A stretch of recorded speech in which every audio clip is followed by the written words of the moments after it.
सलापपूरच्या तरुणावर नांदूर शिकारीतील लग्नात जीवघेणा हल्ला, चौघांविरुद्ध गुन्हा दाखल।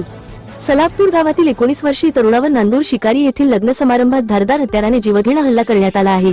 किरकोळ वादातून घडलेल्या या घटनेने नेवासा तालुक्यात खळबळ उडाली आहे। ऋषिकेश बाबासाहेब आढागळे, राहणार सलापपूर, असे गंभीर जखमी झालेल्या तरुणाचे नाव असून सध्या तो नेवासा फाटा येथील खासगी रुग्णालयात उपचार घेत आहे। 20 रोजी ऋषिकेश हा आपल्या कुटुंबियांसह आपल्या चुलत आत्याच्या मुलाच्या लग्नासाठी नांदूर शिकारी येथे गेला होता।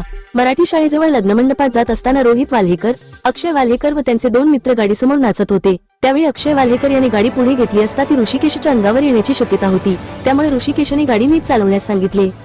या किरकोळ वादाचे रूपांतर तात्काळ हाणामारीत झाले। अक्षय वाल्हेकर व त्याच्या साथीदारांनी ऋषिकेशला धक्काबुक्की केली आणि अक्षयने जवळ असलेल्या धारदार शस्त्राने त्याच्या मानेखाली व पाठीवर वार करून त्याला गंभीर जखमी केले। हल्ल्यानंतर चौघांनी याला संपवून टाकू, पुण्याच्या पोराच्या नादी लागतोस का, अशा धमक्या दिल्या।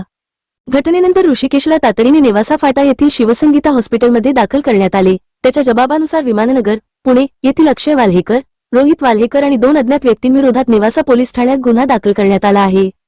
राज्यातील आणि देशातील बातम्या पाहण्यासाठी आजच आमच्या महाराष्ट्र न्यूज प्रिन्स या YouTube चॅनलला सबस्क्राइब करा आणि मिळवा नवनवीन अपडेट।